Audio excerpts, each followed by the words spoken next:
أعوذ بالله السميع العليم من الشيطان الرجيم بسم الله الرحمن الرحيم السلام عليكم ورحمة الله وبركاته الحمد لله رب العالمين والصلاة والسلام على أشرف الأنبياء والمرسلين سيدنا ومولانا محمد وعلى آله وصحبه أجمعين قال سبحانك لا علم لنا إلا ما علمتنا إنك أنت العليم الحكيم ولا حول ولا قوة إلا بالله العلي العظيم اللهم صل على سيدنا محمد وعلى آله وصحبه ومن تبعهم بإحسان إلى يوم الدين أما بعد. Alhamdulillah, apa khabar sidang penonton setia Tanyalah Ustaz, biar tahu jangan keliru. Saya mengharapkan walau di mana jua anda semua berada, mudah-mudahan kita semua berada dalam keadaan sihat walafiat, dirahmati lagi disayangi oleh Allah Subhanahu wa taala. Para penonton, ibu-ibu, ayah-ayah, bakal penghuni syurga Allah Subhanahu wa taala, terima kasih kerana masih lagi terus setia bersama dengan kami Tanyalah Ustaz pada pagi ini. Alhamdulillah, bagi edisi 21 Rabiul Awal 1443 Hijri bersamaan dengan Khamis 28 Oktober 2021. Dan subhanallah, masya-Allah, tabarakallah, tajuk yang cukup luar biasa yang bakal sama-sama kita diskusikan, bicarakan pada pagi ini, iaitu dengan topik sirah, kisah 25 Rasul Nabi Idris alaihissalam. Dan sebagaimana biasa para penonton, kita bawakan ke studio bintang ilmuwan, iaitu Al-Fadil Ustaz Zul Ramli Razali. Assalamualaikum Ustaz. Assalamualaikum warahmatullahi Apa khabar Ustaz? Baik, alhamdulillah, Dai. Alhamdulillah, saya berasa sangat teruja kerana kembali digandingkan bersama dengan yang bagus Ustaz. Dan semestinya banyak perkara yang akan kita diskusikan pada hari ini Ustaz. Tak kenal maka tak cinta. Itulah Nabi kita, Nabi Idris alaihissalam, salah seorang daripada 25 orang Rasul yang wajib kita ketahui Ustaz. Dan sebagaimana biasa, tidak lengkap program kita jika tidak ada sebarang persoalan daripada sahabat penonton kita. Jadi untuk itu, kepada anda yang ingin mengajukan sebarang persoalan atau kemusykilan, hubungi 1888 1677 menerusi talian bebas tol kami, ataupun terus sahaja tinggalkan soalan anda menerusi ruangan komen di Facebook Tanyalah Ustaz TV3. Dan jangan lupa kita bersiaran serentak menerusi TV3 dan TV9. Di TV9 kita lanjutkan 30 minit siaran tambahan sehingga jam 8.30 pagi. Jadi terus setia menonton sehingga ke hujung rancangan, insya-Allah. Dan yang bagus Ustaz, semestinya untuk permulaan ataupun mukadimah topik kita pada pagi ini, saya serahkan kepada yang berbagai Ustaz. Fayatafadhal mashkur. Allahu akbar. Terima kasih Dai Anas.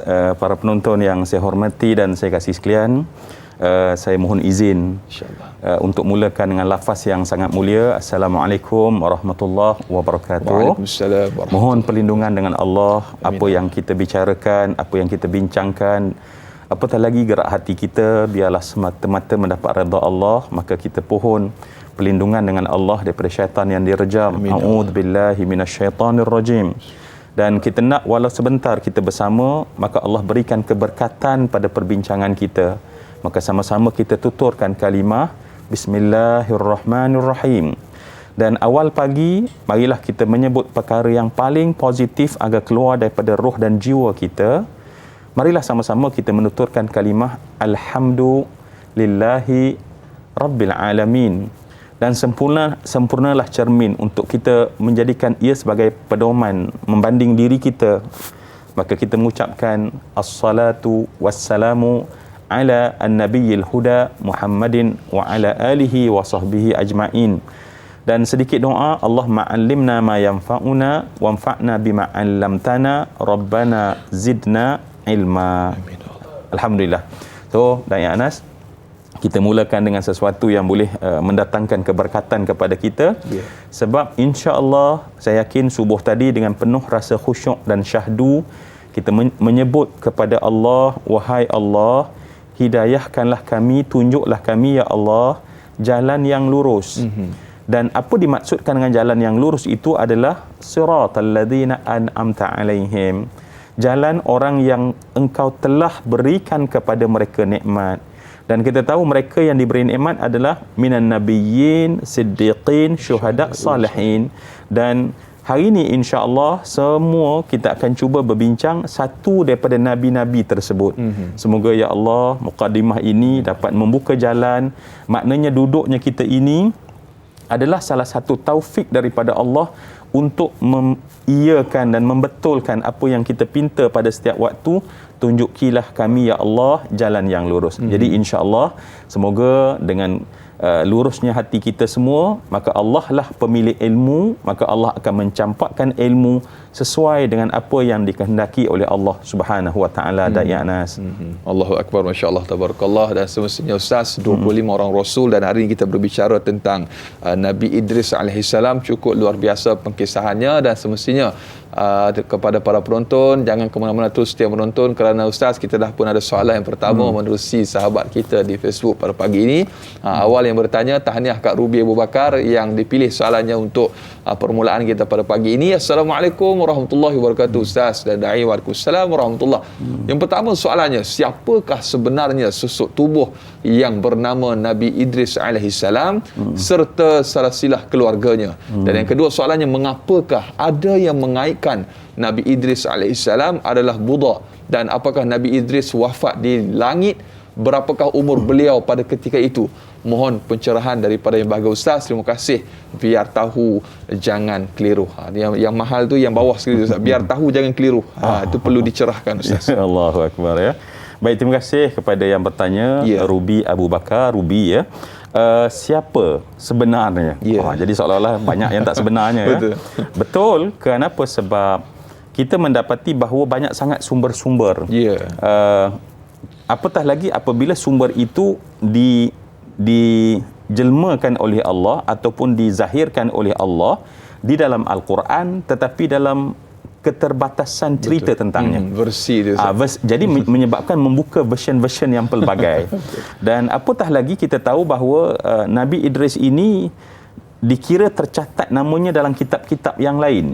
Jadi menyebabkan tentulah pelbagai orang kata version tentang Nabi Allah Idris alaihi salam. Sandaran yang diberikan. Jadi seperti kita tahu kita orang yang beriman dengan Allah, beriman dengan kitab-kitab Allah, beriman dengan Rasul, maka kita akan memastikan bahawa sumber apatah lagi tentang Nabi ini benar-benar sesuatu yang sesahih mungkin, sejelas mungkin, sepasti mungkin.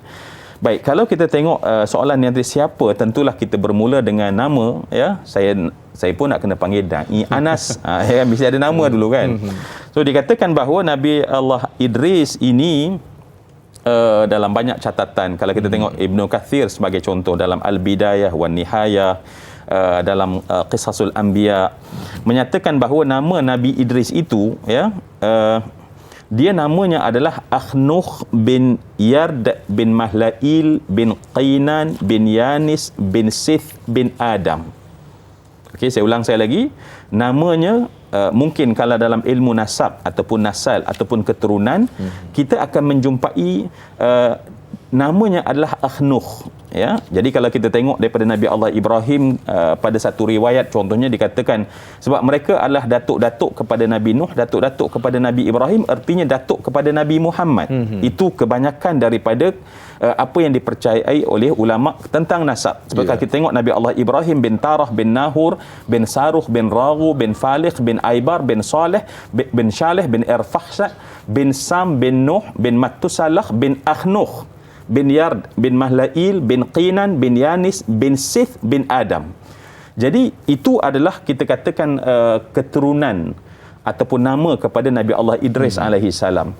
Dan adapun susuk tubuh, kita tentu lebih cenderung mempercayai bahawa kalaulah Nabi Allah Idris itu hanya baru generasi ke-6 daripada Nabi Adam, yang Allah ciptakan. Dalam Sahih Bukhari menceritakan tentang Nabi Adam, tentang susuk tubuh asal Nabi Adam itu besar. Ya, besar. Jadi tidak mustahil, takkanlah selepas hanya cucu yang ke-6 tiba-tiba besar kita. Dayan Anas kan? Orang Melayu pula tu. Jadi tidak mustahil susuk tubuh pada ketika itu masih dalam bentuk-bentuk awal. Manusia yang mungkin bertubuh tinggi. Itu gambaran-gambaran yang kita nak dapat. Adapun paling sahih, kita tidak dapat memastikan bagaimana jawapan yang sebenarnya ya. Dan apa lagi Dayan Anas tadi? Soalannya tentang mengaitkan Nabi Idris dalam versi agama lain, Ustaz? Baik, oleh kerana macam kita katakan tadi, kita akan menjumpai mungkin bagi mereka yang mungkin explore, meneroka, mengembara ya di sesawang di internet akan mendapati pelbagai version Nabi Allah Idris ini. Kadang-kadang tengok macam dia tu jago gusti pun ada cerita tu kan. Kadang-kadang orang yang macam pemikir pun ada dan segala macam. Jadi kita cuba insya-Allah yang pasti, sebab tu Syekh Ali Jum'ah ya dalam satu syarahannya tentang Nabi Allah Idris, bahkan ada penulis tarikh sendiri menyatakan bahawa piramid-piramid yang di Mesir itu adalah rekaan ataupun ciptaan Nabi Allah Idris. Ini nak ceritanya betapa banyaknya version, dan sebab tu para ulama membetulkan supaya akhirnya kita sebagai umat Islam balik pada apa yang Allah gambarkan. Okey, jadi apa kesimpulan dia? Kesimpulan untuk pertama, dan mungkin rangkum banyak soalan-soalan yang lain. Jadi Nabi Allah Idris ini wajib kita imani secara sarahah, secara jelas. Kenapa? Sebab, dan bila sebut wajib diimani itu mesti secara qat'i dan jazam. Maknanya tak boleh ada ke Nabi nama Idris. Betul. Ya, sebab apa? Sebab mesti qat'i dan jazam. Kenapa? Sebab Idris itu secara spesifik ada di dalam Al-Quran disebut oleh Allah Idris tersebut. Jadi kita orang beriman, wajib kita beriman, dan kita wajib beriman seperti apa yang ada di dalam Al-Quran. Itu wajib. Tapi adakah bentuknya bagaimana, itu bukanlah satu tuntutan yang wajib juga. Masya Allah, tabarakallah. Itu satu perkara yang telah pun dicerahkan oleh Yang Berbahagia Ustaz. Mudah-mudahan kita lebih berhati-hati Ustaz bila mana kita ingin mendapatkan sesuatu sumber tentang Nabi ataupun Rasul yang kita bicarakan pada hari ini dan juga yang lain-lainnya. Dan berikutnya Ustaz, banyak lagi akan kita raikan, tapi sebelum itu kita nak berjeda seketika. Terus setia menonton Tanyalah Ustaz, biar tahu yang keliru kembali bergabung selepas ini.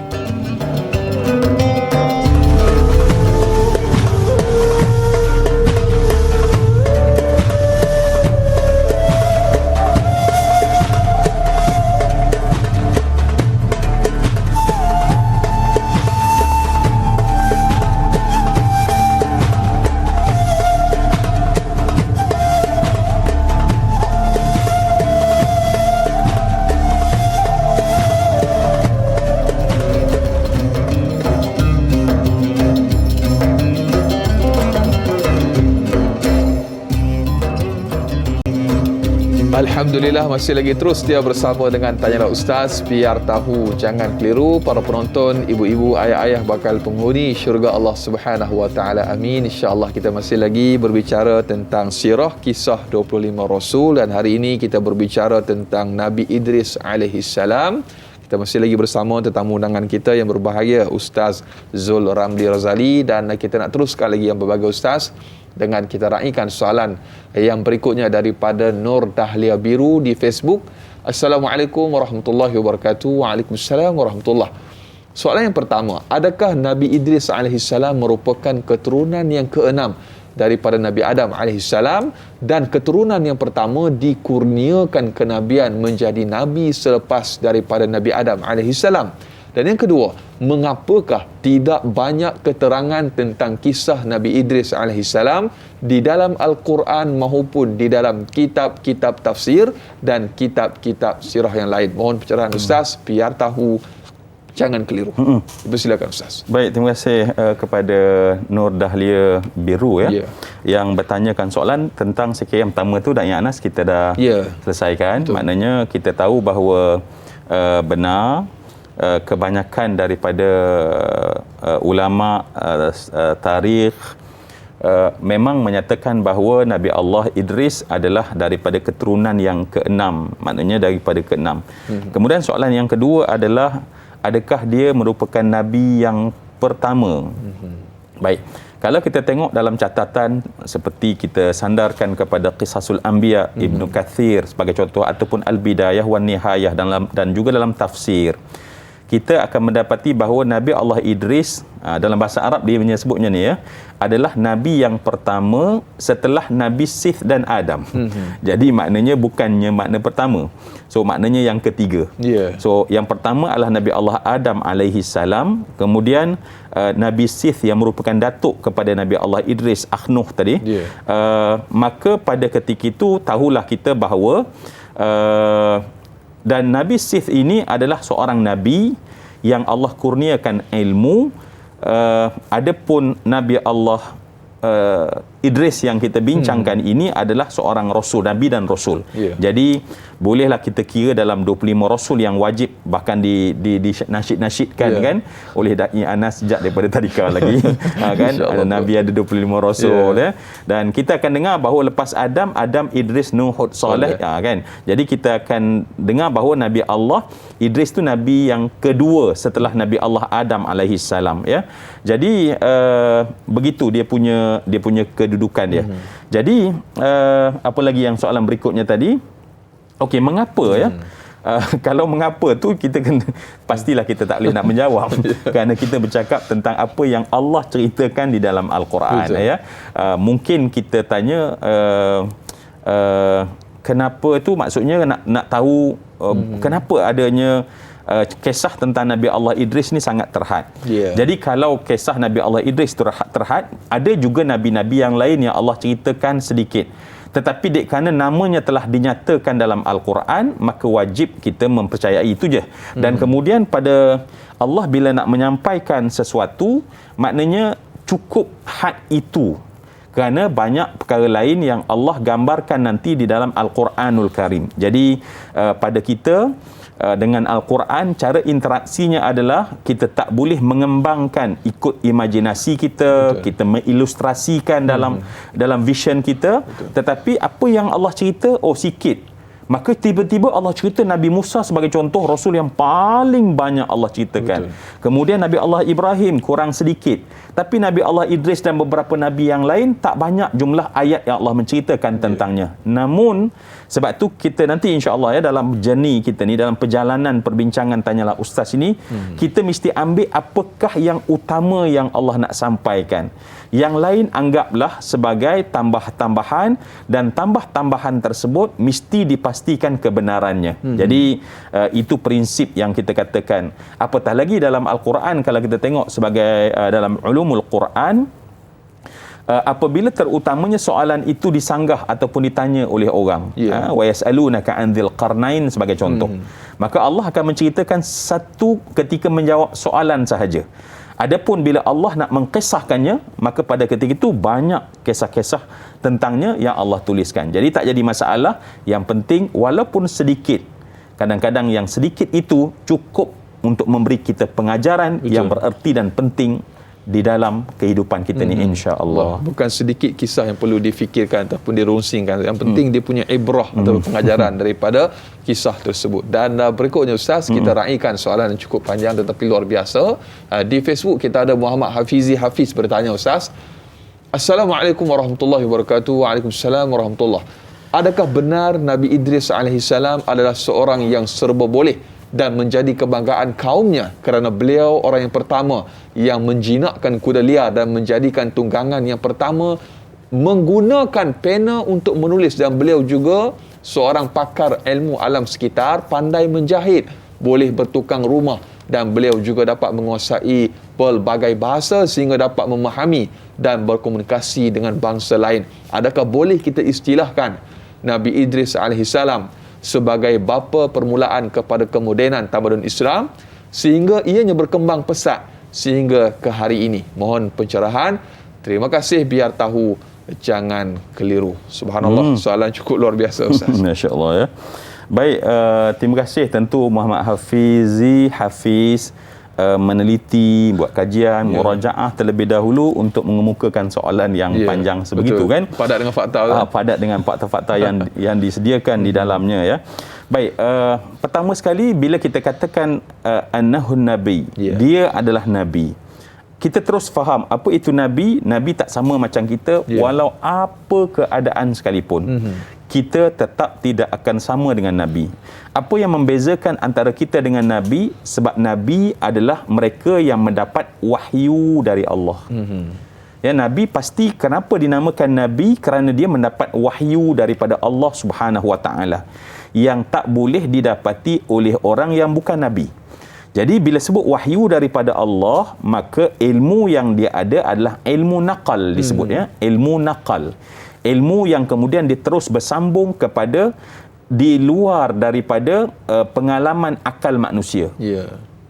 Okey, saya suka pada apa yang ditulis oleh saudara Muhammad Hafiz sebentar tadi. Bila kita tengok daripada catatan-catatan yang daripada sumber-sumber yang kita katakan tadi, memang kita mendapati bahawa atas kapasitinya sebagai Nabi, tentulah dia membawa wahyu tentang akidah, tentang ketuhanan, tentang ta'abbud, bagaimana cara beribadah kepada Allah. Dan Nabi Allah Idris ini, ya, satu yang mengajaibkan ialah adalah boleh kita katakan sebagai peneroka ataupun pencetus kepada tamadun. Memang benar apa yang dikatakan itu, kerana beberapa ciri-ciri awal yang digambarkan tentang Nabi Allah Idris adalah ketekunannya dalam menuntut ilmu. Ni insya-Allah ni penonton-penonton tanyalah ustaz ni, insya-Allah jenis-jenis yang tekun macam Nabi Allah Idris. Amin ya rabbal alamin. Ada nota panjang kan? Nota panjang kan. Jadi insya-Allah tekun dalam menuntut ilmu. Jadi sebab kita dapati bahawa apabila seseorang itu tekun dalam ilmu, maka ilmu ni dia macam benih Da'i Anas, ya. Maka daripada benih dia akan pergi kepada amal. Dan amal yang betul dia akan pergi kepada tamadun. Ya, jadi sebab tu amal Islami yang kita tengok ini semuanya adalah dia membentuk kepada tamadun, kepada peradaban, kepada civilization kita katakan, ya. Jadi kerana itu memang Nabi Allah Idris itu dikatakan dengan pelbagai dan termasuk juga kemahirannya pada bahasa. Kalau kita tengok contohnya dalam Ibn Kathir menyatakan bahawa pada masa dia saat itu ada 87 bahasa pertuturan manusia. Sebab orang tak ramai lagi kan. Maknanya seluruh ada yang ada di maya pada ketika itu 87 pertuturan bahasa.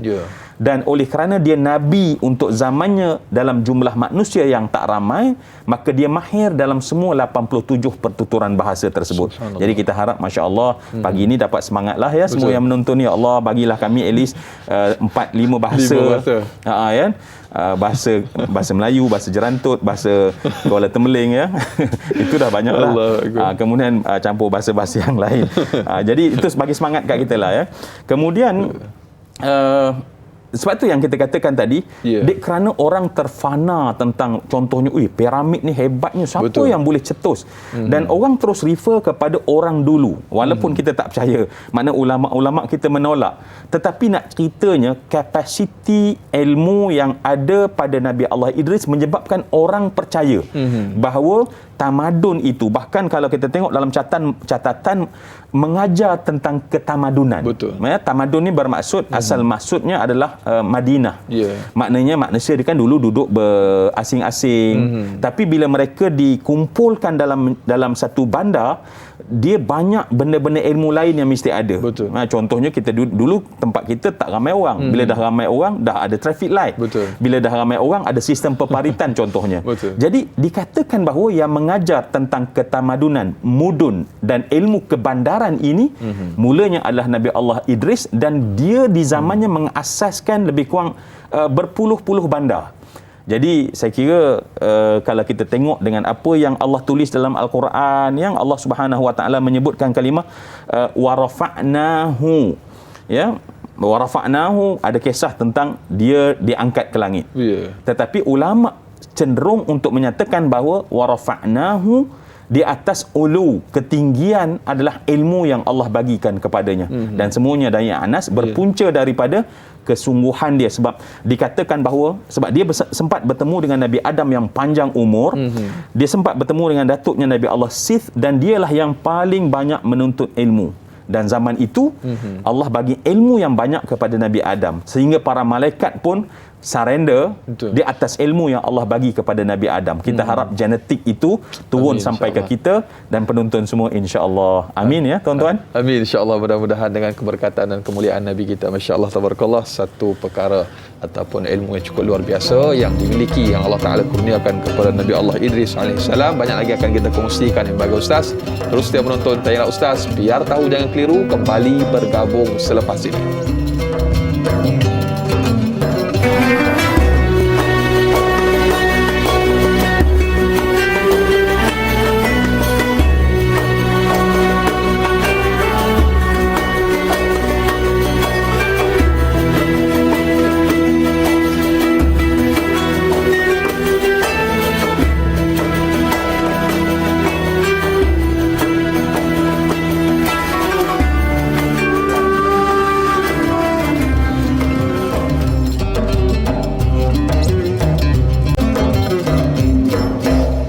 Alhamdulillah, masih lagi terus setia bersama dengan Tayangan Ustaz, biar tahu jangan keliru. Para penonton, ibu-ibu, ayah-ayah bakal penghuni syurga Allah Subhanahu wa taala. Masih lagi kita berbicara topik sirah kisah 25 Rasul, iaitu Nabi Idris alaihissalam yang kita bicarakan pada pagi ini. Kita masih lagi bersama yang berbahagia Ustaz Zul Ramli Razali, dan kepada para penonton, ibu-ibu, ayah-ayah yang ingin menghantarkan sebarang persoalan atau kemusykilan, jangan malu, jangan segan. Malu bertanya sesat jalan. Tanya kami ataupun hubungi 1800 881677, atau paling mudah hantarkan kemusykilan ataupun soalan anda menerusi laman rasmi Facebook Tanyalah Ustaz TV3. Jangan lupa tekan butang kongsi, sebarluaskan. Mudah-mudahan ramai yang menonton kita pada pagi ini dan kita mendapat pahala disebabkan kita sebarkan ilmu yang cukup bermanfaat. Dan berkenaan dengan Nabi kita, Nabi Idris alaihissalam, kita nak teruskan lagi Ustaz dengan soalan yang berikutnya menerusi sahabat Facebook kita, Johari Hasnah. Assalamualaikum warahmatullahi wabarakatuh. Waalaikumsalam warahmatullahi. Ustaz, apakah kelebihan dan mukjizat yang ada pada Nabi Idris alaihissalam? Mohon pencerahan biar tahu jangan keliru. Terima kasih Ustaz. Baik, terima kasih kepada yang bertanya, Johari Hasnah ya. Yeah. Bertanya tentang mukjizat ya. Mukjizat ni kalau kita semua refreshkan, maknanya adalah sesuatu i'jaz ya, sesuatu yang melemahkan bagi mereka yang nak menyanggah nabi tersebut, sehingga tak ada siapa yang mampu menyanggah disebabkan oleh ada sesuatu benda yang disebut sebagai khawariqul adah. Khawariqul adah maknanya adat tu begini, tetapi mukjizat mencari ataupun bercanggah dengan sesuatu adat. Contohnya laut, sifat airnya kita tahu, tapi dengan mukjizat tongkat Nabi Allah Musa, maka laut jadi terbelah. Maka lemahlah orang yang nak mengatasi. Baik, kalau kita lihat kepada batas sumber yang kita ada tentang Nabi Allah Idris alaihissalam, bolehlah kita percaya bahawa ketika manusia awal kehidupan, maknanya awal tamadun, maka pada ketika itu mukjizat yang ada kepada Nabi Allah Idris adalah kebijaksanaan dan kepintarannya. Ya, saya melihat apa yang disyarahkan oleh sebagai contoh Imam Ibn Hajar Al-Asqalani ketika mensyarah dalam Fathul Bari, mensyarahkan tentang Nabi Allah Idris. Maka antara yang diceritakan ya adalah tentang yang kita katakan kekuatan ilmu dia tadi. Kekuatan ilmu, sehingga yang dikatakan pertama yang mengajarkan tentang siasah al-madaniyah, yang kita katakan bagaimana nak membuat perancangan bandar sebagai contoh ya. Dia yang pertama mengajarkan ya, dan kemudian mengajarkan ilmu ketamadunan tentang qawaid tamdinul mudun. Tamdinul mudun maknanya bagaimana asas-asas penting untuk pembinaan sesebuah tamadun.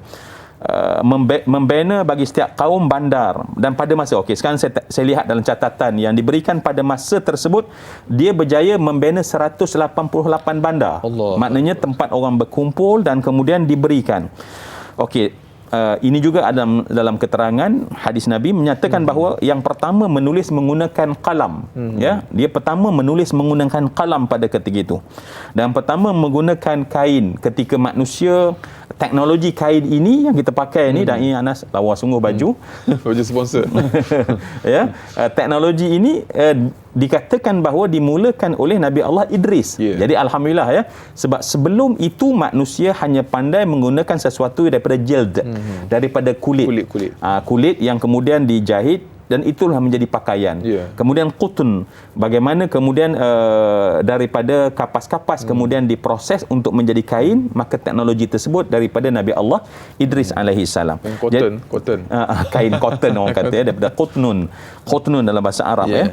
Jadi bolehlah kita katakan bahawa itulah perkara yang untuk zaman itu tidak ada, dan genetik itu sebenarnya yang akan terus turun kepada generasi manusia. Betul. Lahir pemikir-pemikir, perancang-perancang bandar, penyusun-penyusun, pemimpin-pemimpin yang kita harap ada kebijaksanaan daripada kebijaksanaan Nabi Allah Idris alaihi salam. Amin, insya-Allah. Berapa jumlah pengikutnya ya, berapa jumlah pengikutnya kita tidak dapat mana-mana catatan yang besar, cuma pada kita lah ya, Dai Anas, kita tak sampai lagi nabi-nabi yang lain sebab kita baru nabi yang kedua. Kalau kita tengok ya, bolehlah kita percaya bahawa manusia mula syirik kepada Allah adalah zaman Nabi Allah Nuh alaihi salam. Jadi maknanya sebelum zaman Nabi Allah Nuh alaihi salam ya, Allah Subhanahu wa taala menyebutkan tentang wa makanan nas illa ummatan wahidatan fakhtalafu.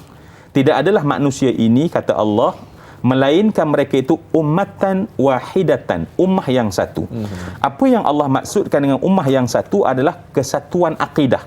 Maksudnya tak ada manusia yang syirik kepada Allah. Tak ada manusia yang menyembah selain daripada Allah. Jadi sebelum zaman Nabi Allah Nuh alaihi salam. Jadi kalau sebelum zaman Nabi Nuh, artinya kalau ada dakwah Rasul pada ketika itu adalah mereka telah beriman, cuma datang syariat mengajar cara untuk ta'abud. Ini juga ditulis oleh Ibnu Hajar, mengajar bagaimana tentang cara betul dalam beribadah. Sehingga dikatakan bahawa menerangkan dan memperincikan tentang soal-soal azab hari akhirat ya. Dan kemudian bahkan solat dan juga puasa dan zakat juga diajarkan pada ketika itu. So saya percaya kalau kita tengok pada sejarah, belum berhadapan dengan kaum yang syirik, cuma jahat tu ada, engkar tu ada, derhaka pada Allah tu ada, tetapi tak sampai kepada extent yang asyaddu minal qatl disebut oleh Allah, yang syirik itu lebih bahaya daripada bunuh. Zaman Nabi Allah Idris alaihi salam tak sampai lagi ke tahap manusia syirik pada Allah. Allahu akbar, insyaallah tabarakallah. Mudah-mudahan terjawab persoalan sahabat kita yang bertanya. Dan saya kira ada satu soalan yang kita nak raikan Ustaz ketika ini di Facebook. Kita ada Sal Rasid Cik Ci. Assalamualaikum warahmatullahi wabarakatuh Ustaz Dai. Waalaikumsalam warahmatullahi. Yang pertama soalannya Ustaz, mengapakah Allah Subhanahu wa taala memuji dua kali kepada Nabi Allah Idris alaihi salam? Di dalam surah Al-Anbiya ayat 85 sehingga ayat 86 mengenai kesabaran baginda dalam beribadah dan berdakwah, dan surah Maryam ayat 56 sehingga ayat yang ke-57 mengenai kurniaan ketinggian darjat untuk baginda Nabi Idris alaihi salam. Dan yang kedua soalannya Ustaz, Nabi Idris mempunyai banyak nama gelaran daripada kaum-kaum yang berbilang pada ketika itu seperti Asadul Usud, Urin, Singa Allah, Khainauh, As-Siddiq dan sebagainya. Kalau salah mohon betulkan Ustaz. Adakah gelaran-gelaran itu menunjukkan sifat-sifat keistimewaan yang dimiliki oleh baginda? Mohon penjelasan daripada Ustaz biar tahu, jangan keliru. Terima kasih kepada Sal Rashid Cik Cik.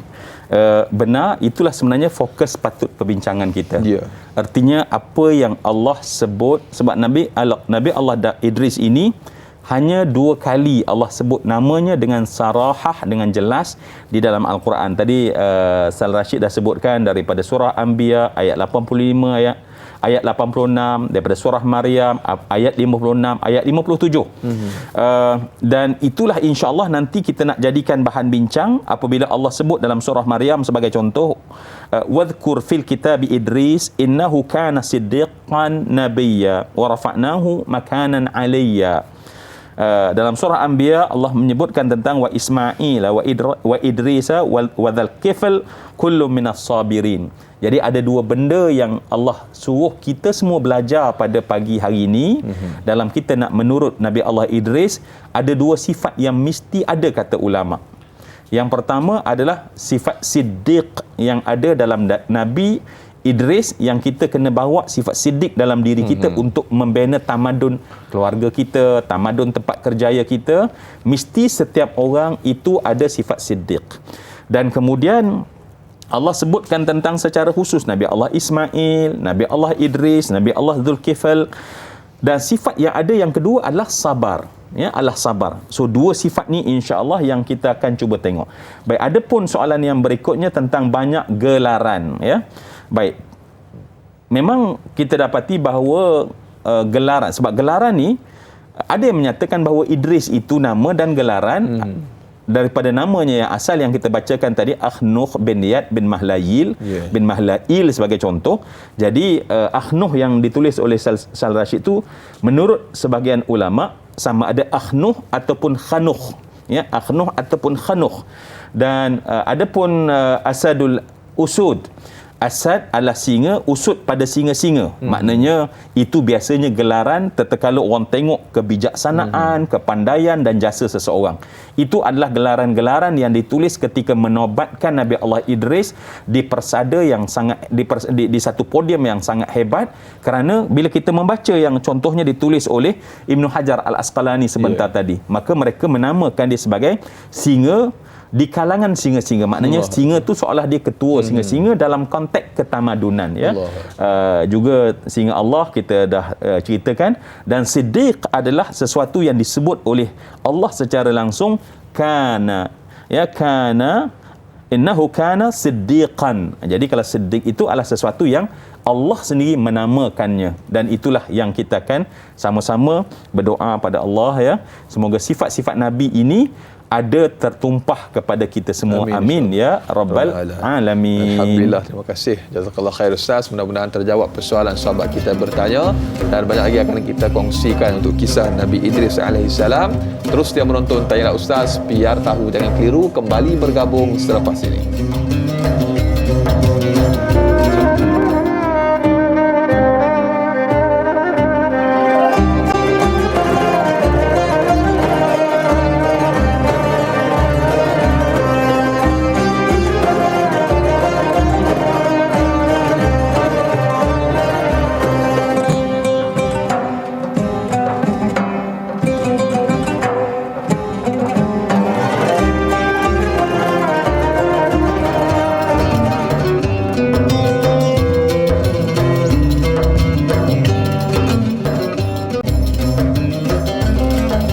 Alhamdulillah, terima kasih dan terima kasih. Kurang lebih tepat sejam kita bersiaran semestinya dalam Tanyalah Ustaz, biar tahu jangan keliru. Kita masih lagi berbicara tentang sirah kisah 25 Rasul, iaitu yang kita bicarakan pada pagi ini Nabi Idris alaihissalam.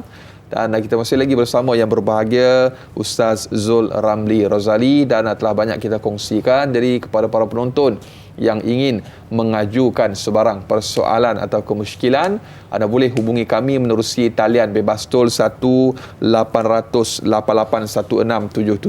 atau paling mudah terus sahaja tinggalkan soalan anda menerusi ruangan komen di laman rasmi Facebook Tanyalah Ustaz TV3. Dan jangan lupa untuk tekan butang kongsi, sebar luaskan, mudah-mudahan bermanfaat insya-Allah. Dan yang bagus Ustaz, kita raikan lagi soalan menerusi sahabat Facebook kita. Kita ada Muhammad Faizal bin Ahmad. Assalamualaikum warahmatullahi wabarakatuh. Waalaikumsalam warahmatullahi. Soalannya Ustaz, bolehkah Ustaz ceritakan peristiwa Nabi Idris alaihissalam dibawa melawat syurga dan neraka, dan mengapakah Nabi Idris alaihissalam hampir pengsan melihat kedua-dua tempat tersebut? Mohon pencerahan. Terima kasih. Soalan cukup luar biasa Ustaz. Baik, terima kasih kepada Ahmad Faizal Ibn Ahmad, ya. Baik. Apabila Nabi, maksudnya Nabi, kita akan percaya bahawa banyak perkara-perkara gaib itu dikurniakan kepada Nabi. Ya, kalau kita tengok Rasulullah sendiri dikurniakan perkara gaib, dengan fizikal Nabi itu diangkat ke langit untuk melihat gambaran syurga. Syurga itu secara langsung ataupun dengan mata kepala Nabi. Bukan kita kata, bukan Nabi itu cerita kat kita sesuatu yang dia dengar semata-mata. Sampai kepada kita perkara akidah disebut sam'iyat. Apabila sampai kepada umat, status itu ialah sam'iyat, sebab kita tak tengok dengan mata kepala kita. Adapun level Nabi disebut dilihat secara penyaksian mata kasar mereka. Jadi kerana itu, kalau itu berlaku kepada nabi-nabi, maka itulah yang berlaku kepada Nabi Allah Idris alaihi salam, bahawa Allah memberikan izin kepadanya untuk diperlihatkan, sebab dicerita pada umatnya tentang syurga. Jadi tentulah Allah nak beri kepadanya keyakinan supaya menyampaikan sesuatu benda sesuai dengan apa yang disaksikan dengan mata kepala, bukan hanya dengar-dengar. Maka pada ketika itu datanglah kisah yang betapa dia diangkat untuk diperlihatkan dan minta diperlihatkan tentang syurga.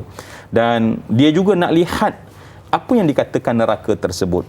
Dan kita tahu bahawa neraka ini, walaupun kita ceritakan, gambarkan tentang dahsyatnya neraka tersebut, kita minta jauh daripada Allah. Ya Allah, ya, kullama nadijat juluduhum baddalnahum juludan ghairaha liyazuqul azab. Bagaimana ahli neraka dibesarkan tubuh-tubuh mereka, lantas kulit-kulit mereka menjadi tebal, lantas dibakar sehingga rentung, dan setiap kali rentung, kata Allah, kullama nadijat juluduhum badalnahum juludan ghairaha, digantikan dengan kulit yang lain untuk dirasakan bagi manusia. Itu azab yang sangat pedih. Kita mendengar dan kita meyakininya, sebab itu adalah ayat Allah Subhanahu Wa Taala. Betapa orang yang tengok secara langsung, maka gambaran itu diperlihatkan secara langsung di dalam syurga. Cuba bayang, syurga ni apinya bukan berwarna merah, bukan berwarna kuning, ya. Dia kan api itu dia ada dia punya lidah-lidah api tersebut, ya. Dan dikatakan bahawa neraka itu adalah berwarna hitam kebiru-biruan. Saat seorang ahli neraka dikatakan kepadanya, kamu akan masuk dalam neraka Jahannam, diheret dengan salasila wa aghlalan, ya. Malaikat penjaga neraka akan dengar bunyi gemerencing rantai, dan kemudian memasung, mengikat dan mengheretnya, dan kemudian bila ditutup pintu neraka, gelap segelap-gelapnya, sedang di dalam itu api yang panas sepanas-panasnya. Kita baru cerita macam ni.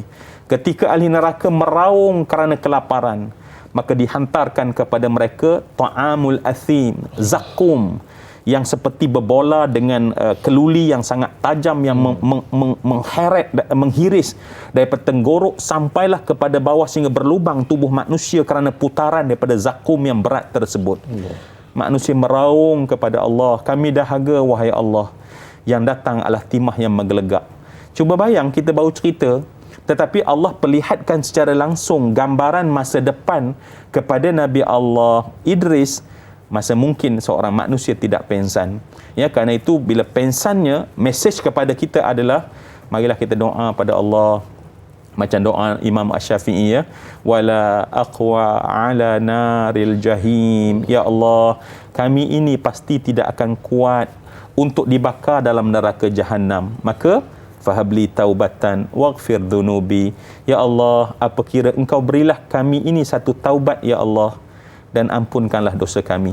Jadi itu pengajaran yang kita dapat, bukan kisah-kisah perjalanan orang kata 1001 malam, tetapi pengajaran yang kita nak bawa bila cerita tentang syurga dan neraka. Allahu akbar, masya-Allah, tabarakallah. Mudah-mudahan Allah Subhanahu Wa Taala memasukkan kita semua ke dalam syurganya Allah Subhanahu Wa Taala tanpa hisab ataupun bi ghairi hisab. Amin ya rabbal alamin. Dan berikutnya Ustaz, di talian pada ketika ini dengan izin Ustaz kita raikan sahabat pemanggil kita Encik Omar Abdul Majid. Assalamualaikum. Hello. Waalaikumsalam warahmatullahi wabarakatuh. Dai Anas dan Ustaz Zulramli Mak Razali. Saya Omar Abdul Majid dari Felda Cini Timur 3, Pekan Pahang.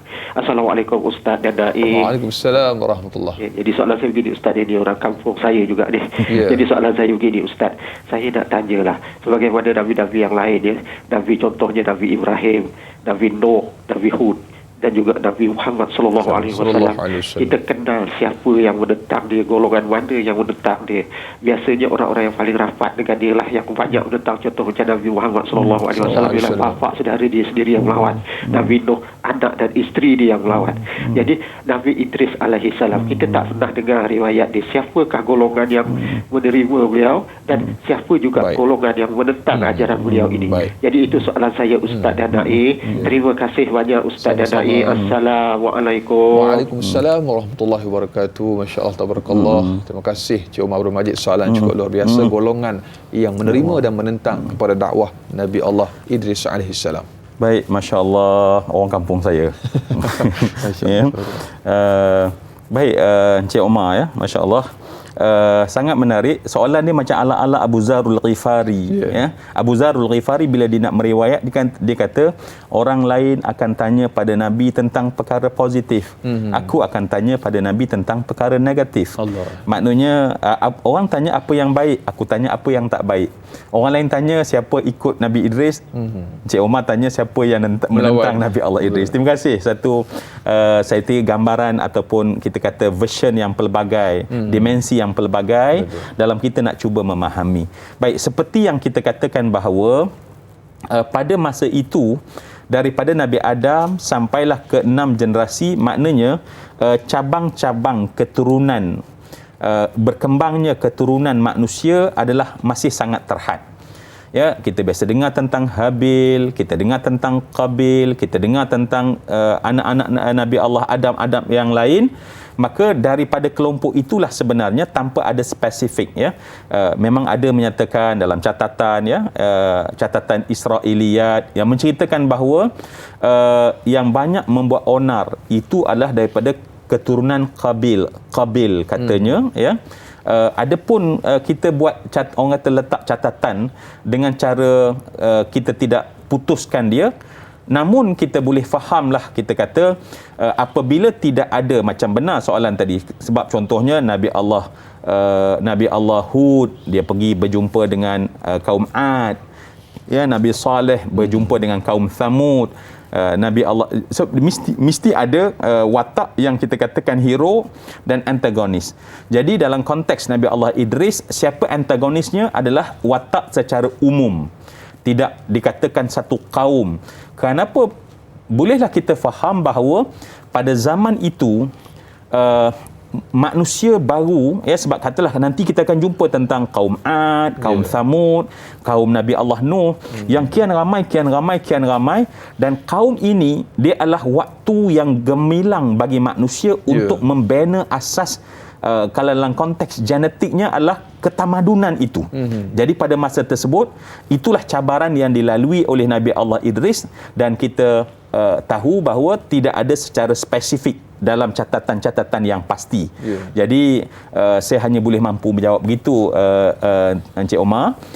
Yang pasti Nabi itu kenapa Allah gunakan minas sabirin, pasti ada cabaran-cabaran dan tempoh yang panjang yang terpaksa dilalui oleh Nabi Allah Idris. Dan yang Anas kita baru berapa kali ceramah ya, baru berapa ajak orang, itu pun tak macam Nabi. Dan Nabi ini masya-Allah ya, sebab kalau ada soalan bagus juga, sebab area manusia pada ketika itu di antara sungai-sungai. Contohnya adalah sungai Nil, iaitu border untuk Mesir. Betul. Kemudian adanya sungai sungai Jordan untuk Palestin, dan adanya sungai Furat dan Tigris. So triangle itulah kawasan letaknya awal tamadun manusia. Jadi dalam daerah itulah berjalannya, dan sebab tu akhir sekali pemukiman yang berlaku kemudian kepada Nabi Allah Idris adalah di belah Mesir. Jadi orang Mesir di antaranya kebanggaan mereka adalah bumi Anbiya, dan mereka lebih khusus bumi Anbiya itu merujuk kepada Nabi Allah Idris alaihi salam. Allahu akbar, masya-Allah, tabarakallah. Mesir, bumi Kinanah, satu pencerahan yang cukup luar biasa daripada yang bahagia Ustaz. Mudah-mudahan terjawab soalan sahabat pemanggil kita sebentar tadi. Dan berikutnya Ustaz, kita ada Al-Syai di Facebook, sahabat kita yang bertanya. Assalamualaikum warahmatullahi wabarakatuh Ustaz dan Da'i. Waalaikumsalam warahmatullahi. adakah syariat yang dibawa oleh Nabi Idris alaihissalam adalah jihad memerangi pengikut Qabil yang melakukan kerosakan di muka bumi pada ketika itu? Dan adakah ianya juga adalah wasiat terakhir kepada anak-anaknya sebelum kewafatannya supaya meneruskan jihadnya? Mohon huraian daripada Lembaga Ustaz.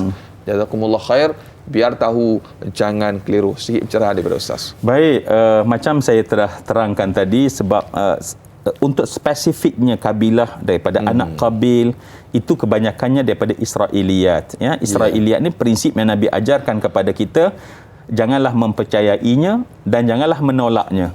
So janganlah mempercayainya tatkala dia tidak ketika dia bercanggah dengan fakta yang kita ada. Betul. Dan percayai sekira-kira dia itu selari dengan fakta kita. Betul. So kalau in between tersebut, maka kita letak kat tepi tanpa kita sentuh apa pun, ya. Itulah gambaran kenapa adanya, kalau kita tengok dalam internet, cerita tentang dia berperang dengan kaum Qabil, kabilah dan sebagainya. Namun apa yang pasti, kalaulah kita kata apakah syariat yang dibawa, kita refer balik kepada apa yang ditulis Ibn Hajar tadi dalam syarahnya ketika mensyarahkan Sahih dan menerangkan secara spesifik tentang Nabi Allah Idris alaihissalam. Kalau saya boleh bacakan, disebutkan adalah sebab dalam nabi-nabi ni mereka ada kesatuan, ya, sebab ada 3 pilar yang penting pada agama, ya, sebab agama daripada Nabi Adam sampai Nabi Muhammad sampai pada kita tetap sama.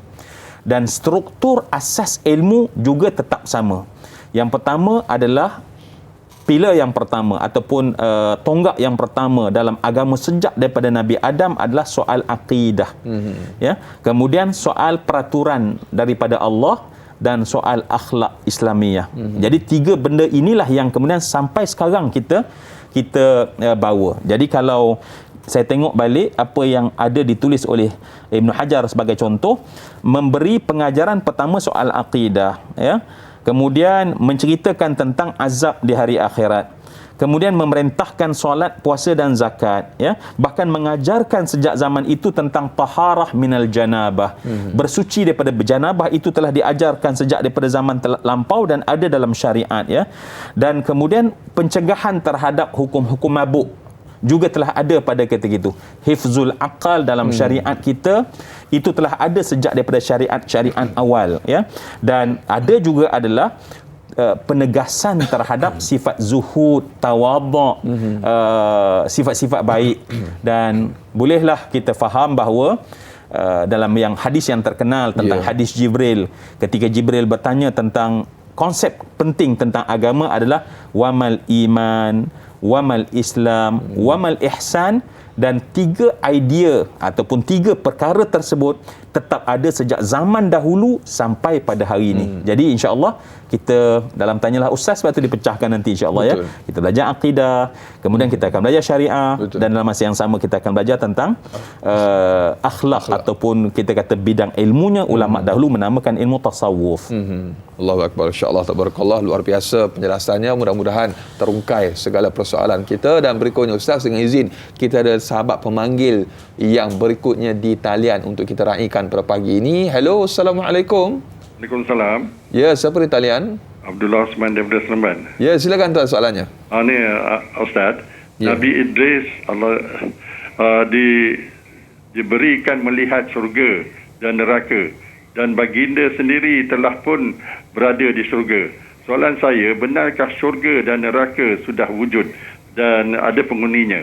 Dan soalan kedua saya, apa beza antara Nabi dan Rasul? Itu saja, terima kasih. Ya, baik, sama-sama. Assalamualaikum, masya-Allah, tabarakallah. Soalan yang sekira cukup luar biasa daripada Encik Abdullah Osman Seremban. Apakah telah benar wujud penghuni di dalam syurga maupun neraka, sebagaimana telah pun dijawab soalan awal tadi. Mungkin ini sebagai penjelasan yang lebih detail ataupun lanjut daripada Lembaga Ustaz, dan kita nak jawab soalan ini Ustaz. Tetapi menariknya insya-Allah kita akan kupas dan juga jawab selepas ini. Tetapi untuk seminit ataupun 2 minit terakhir ini, mungkin sedikit kita nak raikan terlebih dahulu sedikit Ustaz untuk soalan ataupun jawapan kepada persoalan yang diajukan Encik Abdullah Osman tentang syurga dan juga neraka tadi. Okey, syurga itu telah wujud, ahlinya ada setelah berlaku kiamat.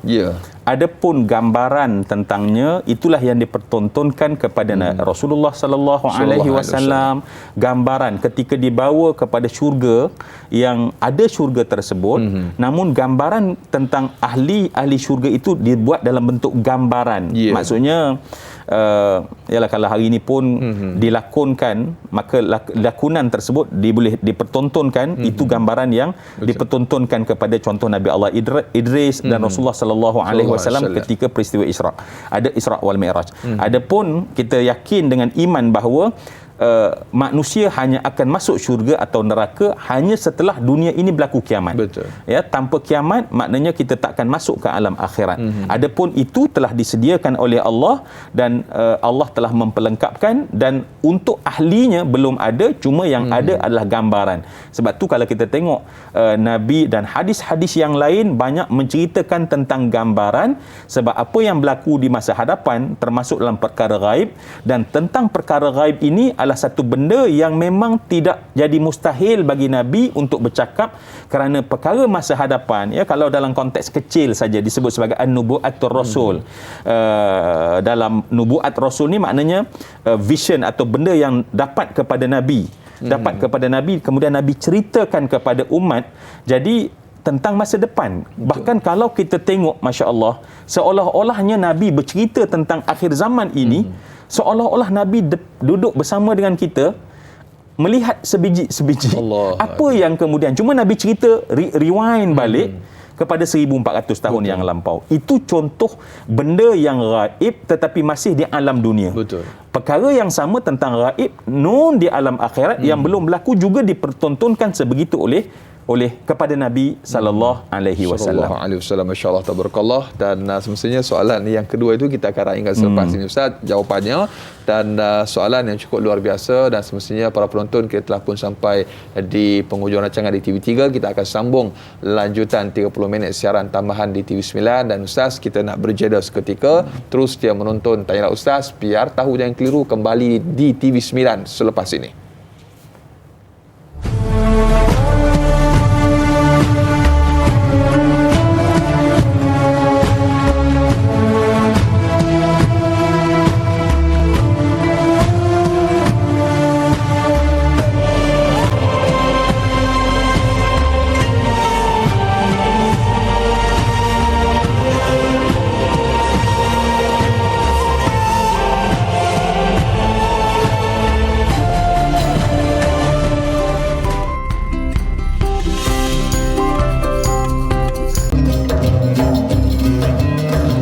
Alhamdulillah, terima kasih kepada para penonton, ibu-ibu, ayah-ayah bakal penghuni syurga Allah Subhanahu wa taala. Kita kembali dalam Tanyalah Ustaz, biar tahu jangan keliru, lanjutan 30 minit siaran tambahan di TV9. Dan alhamdulillah kita masih lagi berbicara topik sirah, kisah 25 Rasul, dan kita berbicara tentang Nabi Idris alaihi salam. Dan kita bersama dengan yang berbahagia Ustaz Zul Ramli Razali. Panjang lebar telah pun kita bicarakan, kita diskusikan pada pagi ini. Kepada para penonton, terus menghantarkan soalan ataupun kemusykilan anda menerusi talian bebas tol 1800 88 1677.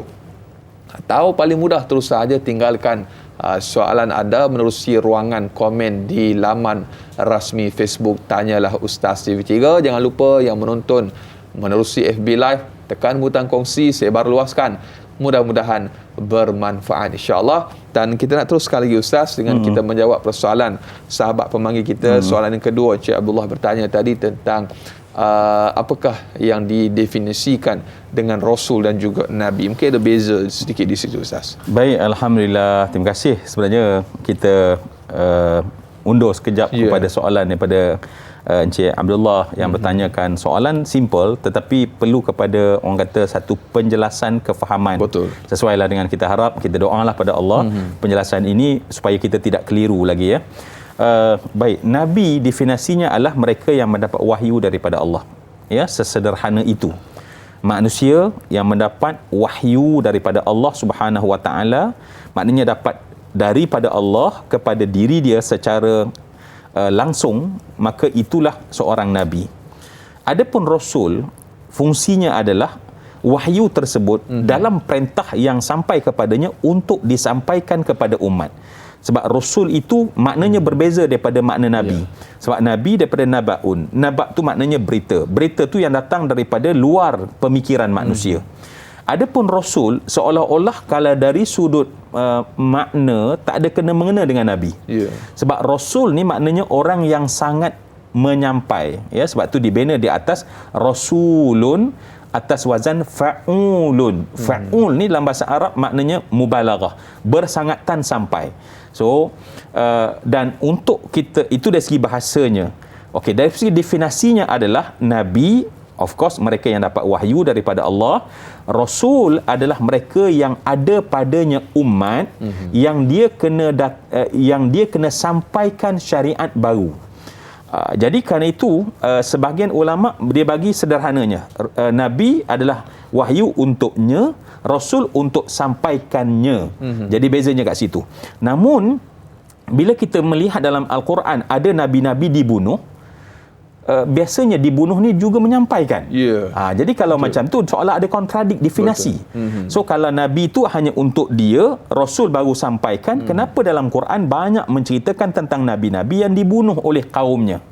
Baik, di sana menunjukkan bahawa nabi juga menyampaikan. So kalau dia menyampaikan, tentulah dia bukan nabi tetapi rasul. Jadi datanglah saya kira definisi yang lebih komprehensif. Maknanya adalah nabi itu datang wahyu kepadanya dan dia juga menyampaikan, namun mengikut siapa rasul yang ada di zaman dia.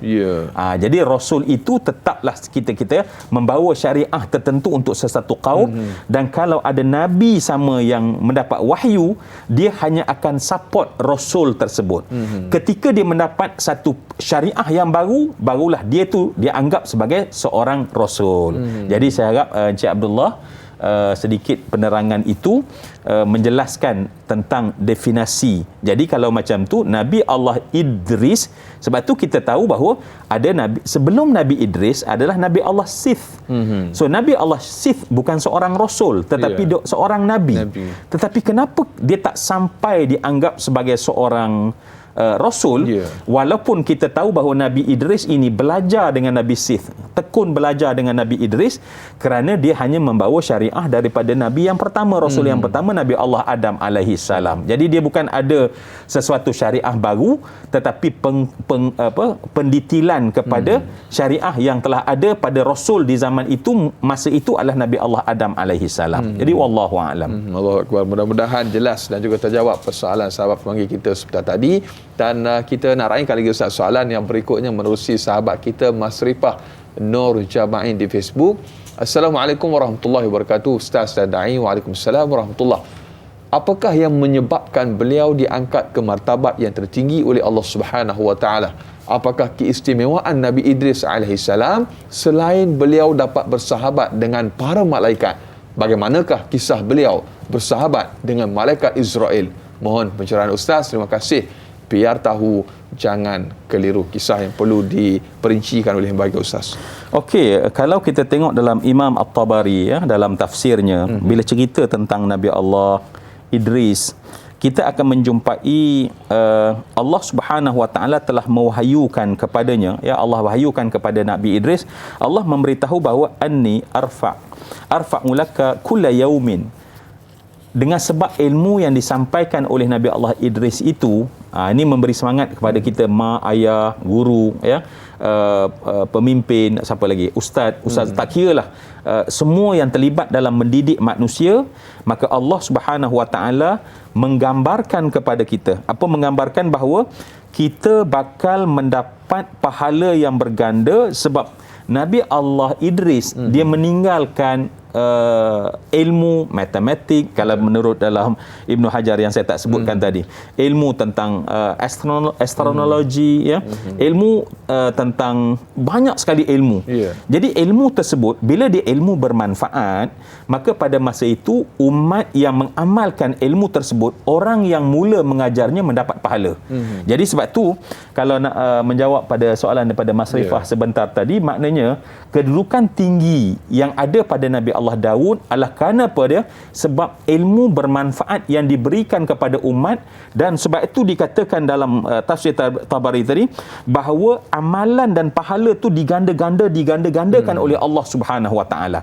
Jadi Allah bagi tahu kepada Nabi Allah Idris dalam wahyunya bahawa pahala engkau berganda pada setiap hari. Allah. Ya, cuba bayang pahala berganda. Macam mana kita nak buat pahala berganda setiap hari? Kita buat sekarang ni, kita duduk dalam majlis ilmu baru kita dapat pahala. Betul. Kita sembahyang duha 2 rakaat baru dapat pahala. Tetapi bagaimana pahala itu berganda? Dalam konteks ini adalah apabila kamu memberi jariah ilmu. Allah. So jariah ilmu ni sangat penting. Jadi sebab tu syabas ibu-ibu, ayah-ayah yang mengajar anak mengaji selama mana anak kemudian cucu semua dia turun menurun, maka pahala itu akan jadi berganda-ganda ya. Dan kemudian soalan yang berikutnya tadi tentang malaikat ya. Baik, ada satu faktor malaikat yang mungkin marilah kita sama-sama sedar. Saya bila tengok Da'i Anas, saya rasa happy je sebenarnya. Allah kan? Akbar. Apatah lagi saya tengok Da'i Anas dapat membuat satu-satu kebaikan. Saya rasa bangga dalam hati kan. Baik, sebenarnya rasa itu bagi manusia biasa sahaja. Maksudnya bahkan manusia payah nak buat macam tu. Kadang-kadang manusia dia rasa biasa je. Betul. Kita tengok orang buat baik biasanya. Kadang-kadang dengki ada. Betul. Kan? Allah Akbar. Setengah orang dia tak boleh dengki tentang kekayaan orang, dia dengki kebaikan orang. Allah. Kan? Dia sakit hati orang buat baik. Kalau boleh biar aku yang buat baik tersebut. Allah. Baik, kenapa saya cerita tentang perkara ini? Malaikat di langit sentiasa gembira yang bersangatan bila kita lakukan satu taat. Kita tak rasa benda ni. Tetapi malaikat di langit apabila kita melakukan ketaatan, ni yang banyak menonton ya. Kita duduk dalam taman syurga. Kita duduk dalam taman syurga ini sebab dijemput oleh Allah dalam menjentik kita punya hati sampai kita nak menambah ilmu pengetahuan, sehingga kita duduk dalam taman syurga. Malaikat di langit itu jauh lebih gembira bila melihat kita melakukan ketaatan. Itu idea dia. Maksudnya, rupanya yang diajarkan kepada kita, idza ahsanu istabsyaru wa idza asa'u istaghfaru. Apabila kita buat kebaikan, gembira bukan main. Dan bila kita melakukan dosa, yang paling sedih adalah para malaikat. Jadi dalam konteks ini, kita pergi kepada Nabi Allah Idris. Betul. Apabila di zaman itu dalam ramai manusia, Nabi Idris ni terlampau banyak melakukan ketaatan. Seolah-olah menjadi viral di kalangan malaikat di langit, seolah-olah ya. Masya-Allah. Bahasa kita bahasa kita lah nak bagi faham ya. Nak maknanya begitu masya-Allah sehingga malaikat tu rindu nak jumpa. Allah. Kita ni malaikat rindu nak jumpa bila kita buat baik. Tu bezanya. Kita tak boleh nak bayang, tak boleh nak imagine. Orang kata tak boleh nak brain macam mana ada makhluk yang kita buat baik, dia orang paling happy dengan kebaikan kita. Allah. Dan kita buat dosa pada Allah, mereka paling sedih. Kenapa ya Allah? Allah bagi rezeki kat kamu, aku yang bawakan air supaya turun air, kamu dapat rezeki, tapi dengan itu kamu derhaka pada Allah. Contohnya ya. Jadi begitulah yang berlaku kepada Nabi Allah Idris alaihi salam. Dengan sebab itulah datangnya kisah, sebab dia dapat wahyu maka bersahabat dengan malaikat ataupun maksudnya rapat dengan para dengan malaikat, termasuk malaikat yang tak peduli sangat tentang tu. Dia tahu kerja dia adalah malaikatul maut. Jadi dalam kisah itu juga dalam Bidayatul Hidayah, komentar daripada Ibnu Katsir, dia adalah satu Israiliyat daripada Ka'ab ibn Akhbar yang menceritakan proses betapa malaikat maut itu datang untuk menjadi sahabat dan bertemu dengan Nabi Allah Idris.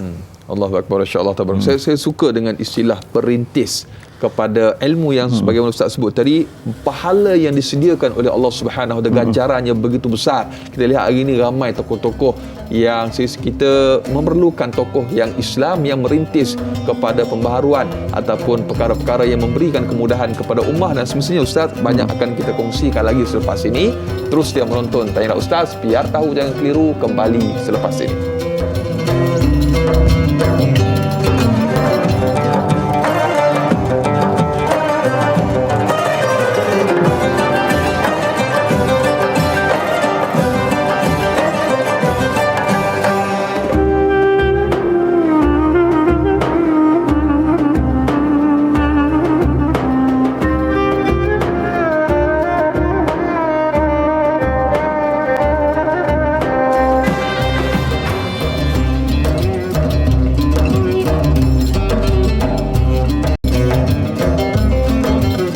Alhamdulillah, sehingga ke hujung rancangan masih lagi terus dia bersama dengan Tanyalah Ustaz biar tahu. Jangan keliru para penonton, ibu-ibu, ayah-ayah bakal penghuni syurga Allah Subhanahu Wa Taala. Amin, insya-Allah. Kita masih lagi bersama yang berbahagia Ustaz Zul Ramli Razali dalam kita berbicara topik sirah. Kita diskusikan pada pagi ini kisah 25 Rasul Nabi Idris alaihi salam, dan terima kasih atas kesetiaan anda para penonton, dan yang bagi Ustaz panjang lebar kita kisahkan, kita kongsikan untuk kita sama-sama hayati dan telusuri kisah Nabi Allah Idris alaihi salam. Cumanya Ustaz, sebelum kita nak raikan soalan yang selanjutnya, kita dah dengar pelbagai perkara ataupun kemahirannya dengan ketokohannya, perintisan dalam bidang ilmu dan sebagainya, yang sebagaimana Ustaz sebut tadi, ilmu itu adalah sesuatu perkara yang menjadi asas kepada pembentukan tamadun yang cukup luar biasa. Apa yang kita boleh ambil ataupun belajar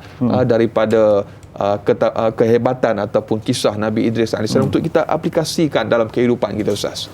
Baik, Masya Allah, Da'i Anas ya. Saya kira elok kita bila menyentuh tentang Nabi Allah Idris, dan kita relate pula dengan kita di akhir zaman. Sebab Nabi Idris di awal zaman, kita berada di akhir zaman, dan dalam prinsip sejarah disebut at-tarikh yukarrir nafsah. Ya, sejarah itu dia repeats itself. History repeats itself.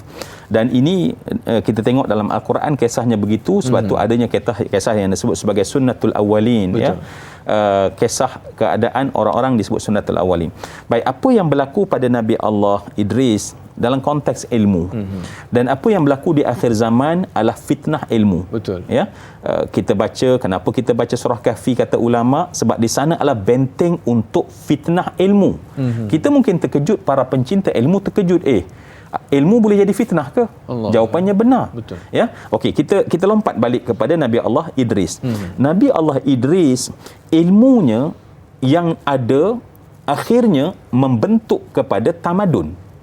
Dan sebab itulah patutnya di akhir zaman, ya, ini telah berlaku di zaman Nabi. Zaman Nabi bina asas ilmu di Madinah, dikembangkan oleh dikembangkan oleh sahabat, dipecah cernakan lagi oleh para tabi'in, kemudian terbina tamadun.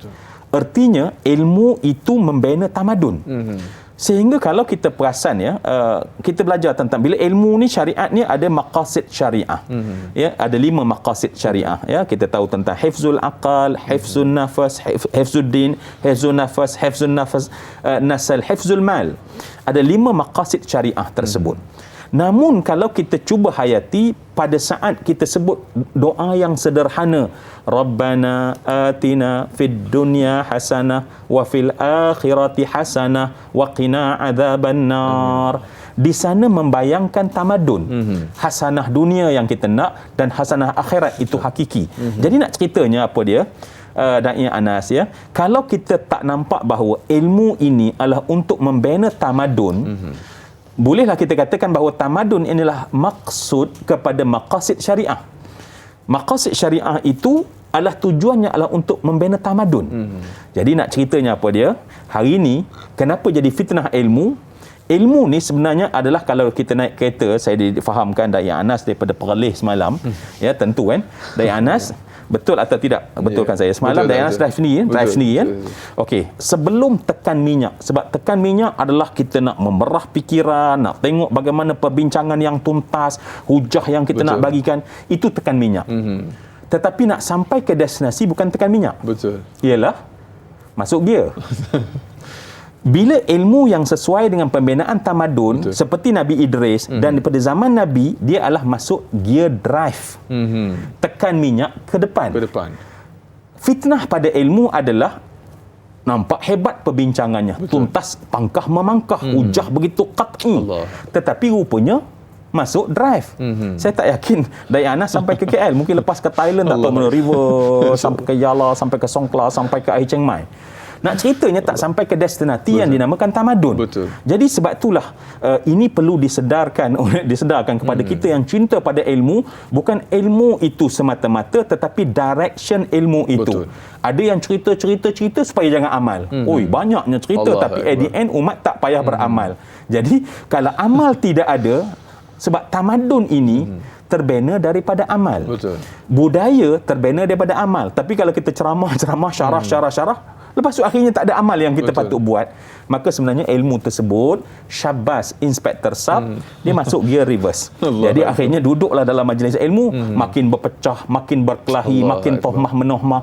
Ini adalah perkara-perkara yang Masya Allah berjayanya iblis atau syaitan untuk letak gear tersebut. Akhirnya habis tenaga kita, habis kepandaian kita hanya untuk tidak mewujudkan tamadun. Betul. Jadi ini sangat merugikan dan inilah termasuk dalam fitnah ilmu di akhir zaman yang kita patut sama-sama awasi dan teliti. Allahu Akbar. Jadilah kita ejen penyatu ummah, bukan pemecah belah ummah. Ini satu perkara yang perlu sama-sama kita hayati dan sedar. Walhasil kita hayati kisah Nabi Allah Idris AS yang subhanallah merintis pelbagai ilmu yang ditinggalkan kepada kita untuk kita warisi dan kita manfaatkan demi kebaikan bersama. Dan berikutnya Ustaz, kita raikan lagi soalan menerusi sahabat Facebook kita, Huril Aini Abdul Muttalib. Assalamualaikum warahmatullahi wabarakatuh. Waalaikumsalam warahmatullahi. Yang pertama soalannya Ustaz, memang ada satu saja, saya nampak dua bunga di situ. Nabi Idris AS pandai menjahit pakaian. Dalam bahasa Inggerisnya tailor. Ustaz. Kalau kita pandai menjahit, adakah kita tetap dikira mengikut sunnah dan mendapat pahala sunnah itu? Masya Allah, tabarakallah. Dulu saya ingat dalam zaman tadika tu, cikgu cerita kisah Nabi Allah Idris dan jarum. Ustaz, sedikit pencerahan. Baik, Alhamdulillah. Ini sebenarnya perlu kepada definisi sunnah itu sendiri. Betul. Definisi sunnah. Sebab selalu kita anggap sunnah ini sesuatu yang kita nampak sunnah pada benda yang sunat. Betul. Okey ya. Sedangkan kalau tanya adakah kita pandai menjahit? Sebab apa tujuan untuk pandai menjahit? Supaya kita berpakaian. Betul. So, berpakaian itu adalah sunnah. Namun, sunnah itu boleh jadi wajib. Ya. Pada batas aurat. Betul. Ya. Jadi kita tak rasa bahawa kita sekarang saya pakai sunnah, sedangkan mungkin pakai mungkin kata pakai apa, pakai blazer. Pakai seluar kan. Tetapi adakah ini sunnah? Ya, sunnah, tetapi sunnah yang wajib. Sebab Nabi tak pernah buka aurat. Betul. Jadi Nabi tidak pernah keluar dalam keadaan Nabi buka aurat Nabi. Jadi apabila kita pakai apa pun bentuk pakaian, orang menampak mungkin jubah, ni sunnah ni. Ya, bila kita pakai serban, ni sunnah ni. Of course, tanpa kita mengecil sedikit pun tentang sunnah yang sunat tersebut, yang kalau kita tak pakai tak dikira dosa, tetapi sunnah yang lebih wajib adalah menutup aurat. Betul. Itu jadi kalau soalan tadi suka saya nak kembangkan ke arah itu. Jadi macam contohlah orang kata kan, makanan sunnah orang terbayang kurma, buah tin, buah zaitun, kismis dan segala macam. Masak lemak cili api juga sunnah kalau dia wajib, kalau dia halal. Sebab Nabi, sunnah Nabi memakan benda yang halal. Betul. Ya, Nabi tak pernah makan benda yang haram walau sekali dalam hidup Nabi. Jadi yang itu yang patut kita utamakan. Betul. Dan ilmu yang begitu yang membentuk tamadun. Betul. Daripada Masya Allah, kita kena ada yang menutup aurat. Maka orang kita yang sendiri yang menyediakan kilang kain, kilang apa. Jadi ambillah semangat daripada Nabi Allah Idris, walaupun soalannya tentang menjahit jeput tadi kan. Jadi bukan itu makna kecil. Kalau tidak, Masya Allah, bayang Dai Anas lepas ni nak belajar pula online ya, cara menjahit, cara mengait dan sebagainya, cara mengait dan segala macam, sebab nak ikut sunnah tadi. Betul. Selagi kita masuk dalam bidang yang menyelesaikan masalah keperluan umat, itulah sebenarnya sunnah yang patut kita perjuangkan. Apatah lagi ianya dapat merintis perkara-perkara baru yang lebih memudahkan kepada umat buat aplikasi dan sebagainya. Allahu Akbar. Semestinya ianya menjadi pahala yang berpanjangan kepada kita. Dan berikutnya Ustaz di Facebook, Abdul Karim Sufyan. Assalamualaikum warahmatullahi wabarakatuh. Waalaikumsalam warahmatullahi. Soalannya Ustaz, dalam usia berapa tahunkah Nabi Allah Idris AS wafat dan di manakah baginda dikebumikan? Jazakallah khair, biar tahu jangan keliru. Baik, Dai Anas balik Perlis sebab nak sambut birthday yang ke-600 kan. Oh, mana ada kita kata. Sebab itu akhir zaman yang cerita. Orang zaman dulu 100 tahun, 200 tahun, 400 tahun, Nabi Allah Nuh 1000 tahun, itu macam tak ada je, biasa-biasa saja. Baik, dalam catatan yang kalau kita tengok dalam beberapa catatan Ibnu Katsir menyatakan bahawa Nabi Allah Idris sempat bertalaqi, maksudnya belajar dengan guru datuk dia sendiri ya, selama 308 tahun. Sebab Nabi Adam tu panjang umurnya, jadi banyak generasi di bawah tu dia sempat berjumpa dan dia sempat mengajar secara langsung. Dan Nabi Idris yang kita faham tadi ialah kalau dia adalah paling suka pada ilmu pengetahuan. Dan dalam catatan tersebut, ketika mensyarahkan tentang ayat wa rafa'nahu makanan 'aliyan, dan kami telah angkatnya kepada tempat yang tinggi, maka ayat ini diterjemahkan adalah diangkat Nabi Allah Idris itu ke langit, ya, diangkat ke langit. Dalam sahih dalam hadis yang sahih menceritakan tentang ahwal Nabi Muhammad ketika Nabi Isra wal Mi'raj, maka pada ketika itu bertemu dengan Nabi Allah Idris di langit yang keempat. Jadi kalau nak digabungkan dan dikatakan bahawa tinggalnya Nabi Idris di bumi, saya bacakan catatan, memanglah pelik tadi kalau saya katakan Dai Anas birthday yang ke-600 tahun sebab di akhir zaman, maka dalam catatan menyatakan bahawa dia sempat tinggal di bumi selama 800 tahun sebelum wa rafa'nahu makanan 'aliyya, diangkat ke langit. Dan dikatakan pada ketika itu ada beza pendapat ulama kata maka dia dimatikan, maknanya matinya tu di langit. Ya, ada yang menyatakan bahawa dia itu tetap hidup di langit sebab ada dua nabi yang hidup di langit, ada dua nabi yang katanya hidup di atas muka bumi. Maksudnya bukanlah mereka itu hayyun la yamut, tetapi hayyun yang belum lagi mati. Ditangguhkan ajalnya. Ditangguhkan ajal. Jadi begitu Nabi Isa sebagai contoh. Dan mereka menyatakan bahawa Nabi Idris juga begitu. Tetapi yang lebih masyhur adalah dia dimatikan. Cuma tempatnya ada yang menyatakan bahawa sebab ayat tadi menyebut wa rafa'nahu makanan 'aliyan, maka dia dimatikan oleh malaikat maut di langit yang keempat, maka hidupnya dalam keadaan seperti malaikat nabi-nabi yang lain dalam bentuk arwah di langit yang keempat. Itulah yang dijumpai oleh Nabi SAW ketika Isra wal Mi'raj. Masya-Allah, tabarakallah, satu penjelasan yang cukup menarik. Mudah-mudahan menjadi satu pencerahan kepada kita untuk kita sama-sama aplikasikan tentang bagaimana hebatnya kita hayati, kita telusuri, kita teladani kisah Nabi Allah Idris alaihissalam. Mudah-mudahan menjadi inspirasi dan kita lebih menyayangi dan mencintai hubbun Nabi kepada para rasul dan juga Nabi-Nabi kita, insya-Allah. Dan berikutnya yang terakhir kita minta Ustaz tutup dengan sedikit doa ringkas. Mudah-mudahan Allah memberkati kita, insya-Allah. A'udzubillahi samii'il 'aliim minasyaitonir rajim. Bismillahirrahmanirrahim. Alhamdulillahi rabbil alamin, hamdal hamidin, hamdan yuafi ni'amahu wa yukafi'u mazida. Ya Allah, ya Rabbana, lakal hamdu kama yanbaghi li jalali wajhikal karim azim sultanik. Allahumma syrah bil Qur'anil azim sudurana wa yassir bihi umurana wa azim bihi ujurana wa hassin bihi akhlaqana wa wasi' bihi arzaqana wa ashfi bihi amradana wa nawwir bihi qulubana birahmatika ya arhamar rahimin. Ij'al ya Allah jam'ana hadha jam'an marhuma. Jadikanlah pertemuan kami dalam rancangan Tanyalah Ustaz pada hari ini ya Allah sebuah pertemuan yang benar-benar Engkau rahmati ya Allah. Wa tafarruqana min ba'di tafarruqan maksuma. Berpisah kami sebentar nanti berpisah orang yang diampunkan segala dosa-dosa kami ya Allah. Angkatlah darjat kami dengan ilmu yang Engkau berikan ya Allah, dan manfaatkanlah ilmu yang Engkau telah berikan kepada kami.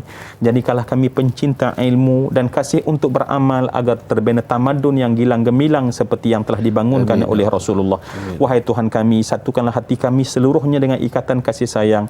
Janganlah pecahkan hati sesama kami, menjadikan kami lemah dan tidak berupaya. Ampunlah dosa ayah, ibu dan mereka yang berjasa terhadap kami, guru-guru kami ya Allah, agar mereka mendapat kemuliaan yang sepatutnya yang telah Engkau janjikan. Jadikanlah kami semua yang menadah tangan pada saat ini ya Allah, namanya tercatat dalam daftar ahli syurga ya Allah. Jangan ada seorang daripada kami yang namanya tertulis sebagai penghuni neraka Jahannam. Rabbana atina fid dunya hasanah wa fil akhirati hasanah wa qina adzabannar. Walhamdulillahi rabbil alamin. Amin ya rabbal alamin. Alhamdulillah, terima kasih sekali lagi kepada Fadil Ustaz. Dan esok sebagaimana biasa, jam dan juga waktu yang sama, kita akan bersama dengan Dai Azrin dan juga Profesor Madya Dr. Muhammad Farid Rabi Abdullah untuk topik tafsir dan taranum surah Fussilat ayat 41 sehingga ayat yang ke-44. Terima kasih sekali lagi kepada seluruh para penonton, ibu-ibu, ayah-ayah. Jangan mencari yang sempurna, sempurnakan apa yang ada. Tidak ada yang sempurna melainkan Allah Subhanahu wa taala. Assalamualaikum warahmatullahi wabarakatuh.